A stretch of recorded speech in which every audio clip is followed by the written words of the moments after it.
Bismillah, Assalamualaikum warahmatullahi wabarakatuh. Apa kabar anak-anak semua? Semoga semuanya dalam keadaan sehat walafiat.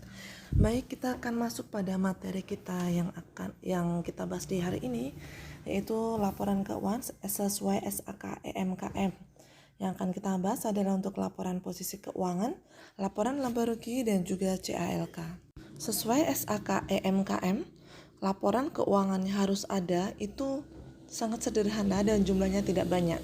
Jadi harus memuat laporan tentang posisi keuangan, kemudian laporan laba rugi dan juga CALK. Dalam laporan posisi keuangan harus mencakup hal-hal yang akun-akun yang memang menunjukkan bagaimana posisi keuangan pada entitas tersebut. Kemudian dalam laba rugi, secara umum akan mencakup hal-hal atau akun-akun tentang pendapatan maupun beban ya, untuk melihat laba maupun ruginya. Sedangkan pada CALK memuat pernyataan bahwa laporan keuangan tersebut sesuai dengan SAK EMKM secara keseluruhan, dan yang kedua memuat ikhtisar kebijakan akuntansi yang mereka pakai yang dipakai oleh entitas, dan yang ketiga adalah informasi tambahan serta rincian akun tertentu yang menjelaskan transaksi penting dan material yang tidak bisa dituangkan dalam bentuk angka. Kita masuk pada laporan posisi keuangan. Akun-akunnya atau komponennya apa saja di sini memuat kas dan setara kas, kemudian piutang, persediaan aset tetap, hutang usaha, hutang bank maupun ekuitas. Dan juga menyajikan akun sebagian akun yang ada di dalam laporan posisi keuangan yang relevan untuk memahami posisi keuangan yang bersangkutan. Kemudian menyajikan juga untuk aset lancar maupun tidak lancar ya, serta liabilitas jangka pendek maupun jangka panjang. Kemudian masuk ke laporan laba rugi, di mana informasi yang disajikan dalam laporan laba rugi adalah mencakup akun-akun pendapatan, kemudian beban keuangan, beban pajak. Kemudian entitas menyajikan akun dan bagian dari akun dalam laporan laba rugi yang relevan untuk memahami kinerja keuangan pada entitas tersebut. Laporan laba rugi memasukkan semua penghasilan dan beban yang diakui dalam satu periode, kecuali dalam SAK EMKM menyatakan lain. SAK EMKM juga mengatur perlakuan atas dampak koreksi atas kesalahan dan perubahan kebijakan akuntansi, bukan sebagai bagian dari laba atau rugi dalam periode terjadinya perubahan. Dalam CALK harus menyajikan pernyataan bahwa laporan keuangan tersebut telah disusun sesuai SAK EMKM yang berlaku, kemudian menyajikan ikhtisar kebijakan akuntansi, serta informasi tambahan dan rincian akun tertentu yang menjelaskan transaksi penting dan material, sehingga bermanfaat bagi pengguna untuk memahami laporan keuangan tersebut, serta menyajikan juga jenis informasi tambahan dan rincian yang disajikan bergantung pada jenis kegiatan usaha yang dilakukan oleh entitas tersebut. Baik, kita akan bahas satu persatu akun ya. Yang pertama kita akan bahas akun-akun yang ada di dalam laporan posisi keuangan. Kita awali untuk aset serta liabilitas keuangan. Aset keuangan adalah aset yang dapat berupa kas, instrumen keuangan, ekuitas lain, atau mungkin tadi kas dan setara kas ya, bisa juga yang saldo rekening di bank.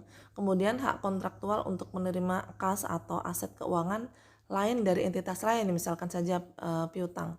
Liabilitas keuangan adalah setiap liabilitas berupa kewajiban non kontraktual untuk menyerahkan kas atau aset kepada pihak lain. Contoh aset dan liabilitas keuangan adalah piutang dan hutang, pinjaman yang diberikan atau yang diterima, investasi pada instrumen hutang, contohnya adalah bentuk obligasi, serta investasi pada instrumen ekuitas seperti saham perusahaan yang diperdagangkan di bursa. Entitas mengakui aset dan liabilitas keuangan hanya ketika entitas menjadi salah satu pihak dalam ketentuan kontrak tersebut atas aset maupun liabilitas keuangan. Biaya perolehan aset dan liabilitas keuangan diukur pada harga transaksi. Contohnya adalah untuk pinjaman berarti diakui sebesar jumlah pinjamannya. Kemudian untuk piutang atau hutang maka sejumlah atau sebesar tagihan yang memang harus dilakukan atau yang kita harus lakukan. Kemudian untuk investasi pada instrumen ekuitas dan utang maka sebesar imbalan yang diberikan, contoh kas yang dibayarkan untuk memperoleh investasi dalam bentuk saham perusahaan publik, misalkan saja membutuhkan uang selain harga saham membutuhkan biaya lain, nah itu dihitung secara keseluruhan. Kemudian ketika sudah kontraknya sudah selesai, maka dapat dilakukan penghentian pengakuan. Begitu juga ketika sudah dianggap tidak memiliki manfaat ekonomi di masa depan, kemudian dapat dilakukan dengan pelepasan aset keuangan tersebut. Jadi bisa dijual dan lain sebagainya, sehingga tidak dilakukan lagi pengakuan.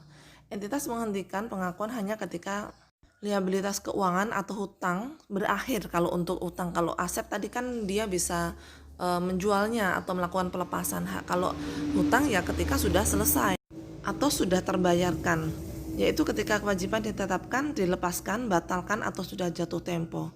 Kemudian entitas mengakui keuntungan atau kerugian atas penghentian pengakuan aset dan liabilitas dalam laba rugi ketika aset tersebut dihentikan pengakuannya. Entitas menyajikan aset keuangan dalam kelompok aset pada laporan posisi keuangan, kemudian liabilitas keuangan dalam kelompok liabilitas pada laporan posisi keuangan. Kita masuk pada akun lain yang ada di dalam laporan posisi keuangan, yaitu persediaan. Persediaan ini meliputi persediaan yang siap untuk dijual dalam kegiatan normal, kemudian masih dalam proses produksi, kemudian siap untuk dijual juga, dan yang masih dalam bentuk bahan atau perlengkapan untuk digunakan dalam proses produksi atau pemberian jasa, ini juga masuk dalam kategori persediaan. Kemudian penyajiannya dilakukan dalam kelompok aset dalam laporan posisi keuangan. Jika persediaan dijual, maka jumlah tercatat diakui sebagai beban pada periode di mana pendapatan yang terkait diakui. Untuk persediaan, entitas mengakui persediaan ketika diperoleh sebesar biaya perolehannya. Kemudian biaya perolehan persediaan mencakup seluruh biaya pembelian, konversi, dan biaya lain untuk membawa persediaan ke lokasi dan siap digunakan. Kemudian teknik pengukuran biaya persediaan seperti metode biaya standar, eceran, demi kemudahan dapat digunakan jika hasilnya mendekati harga perolehan. Untuk metode yang digunakan, entitas dapat memilih menggunakan biaya MPKP atau FIFO, bisa juga menggunakan rata-rata tertimbang atau average. Kita masuk untuk aset tetap. Aset tetap adalah aset yang dimiliki oleh entitas untuk digunakan dalam kegiatan normal, kemudian diharapkan akan dapat digunakan entitas untuk jangka waktu lebih dari satu periode. Silahkan Anda simak. Jadi di sini untuk aset tetap dicatat jika aset tetap tersebut dimiliki secara hukum ya oleh entitas sebesar biaya perolehannya. Jadi jika ada sertifikat atau mungkin bukti-bukti surat-surat yang menunjukkan bahwa itu adalah milik entitas, baru dapat diakui. Jadi bukan milik pribadi dari pemiliknya. Untuk aset tetap tentu saja akan mengalami penyusutan ya. Jadi penyusutan nanti akan dihitung dan diakui di dalam laporan laba rugi. Kemudian metodenya yang bisa dipakai oleh entitas adalah menggunakan garis lurus dan juga saldo menurun tanpa memperhitungkan atau memperhatikan nilai residu. Jadi ini hampir sama seperti penilaian penyusutan dari pajak ya.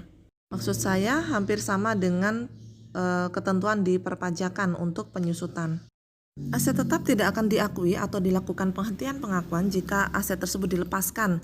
Dilepaskan tersebut bisa dalam bentuk dijual, diserahkan pada pihak lain, bisa juga dimusnahkan, dan juga ketika dirasa tidak bermanfaat lagi ya bagi entitas tersebut.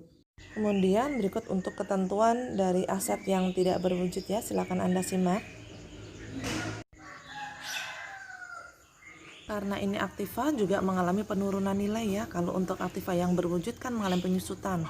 Kalau yang tidak berwujud mengalami amortisasi, dan beban tersebut diakui di dalam laporan laba rugi. Termasuk pada komponen dalam laporan laba rugi untuk pendapatan dan beban. Diakui ketika terdapat hak atas pembayaran yang diterima atau yang masih harus diterima baik pada masa sekarang atau masa depan. Jadi ketika walaupun belum dapat uangnya sudah dapat diakui sebagai bentuk pendapatan, yaitu menggunakan accrual basis ya.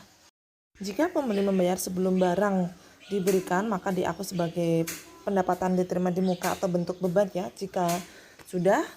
Jika belum terbayarkan, maka akan masuk pada piutang. Silakan diperhatikan juga di bagian ini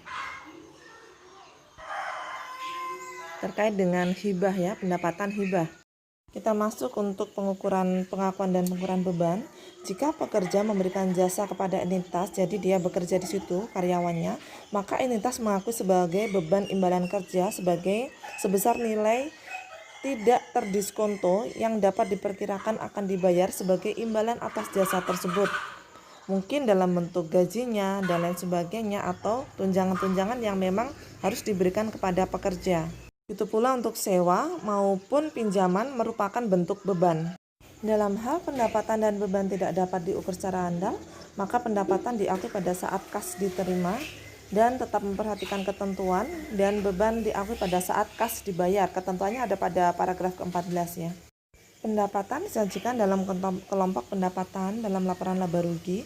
Entitas menyajikan pendapatan hibah sebagai bagian dari laba rugi, baik terpisah maupun dalam bentuk akun umum seperti pendapatan lain-lain, atau menggunakan alternatif lain sebagai pengurang beban. Beban disajikan dalam kelompok beban di dalam laporan laba rugi. Sehingga dengan adanya pendapatan serta beban akan diketahui pendapatan dikurangi beban, dapat diketahui berapa besar laba maupun rugi yang dialami oleh entitas tersebut. Demikian materi yang dapat saya sampaikan. Mohon maaf jika kurang jelas, bisa ditanyakan. Mohon maaf banyak kekurangan dan kesalahan dari saya. Assalamualaikum warahmatullahi wabarakatuh.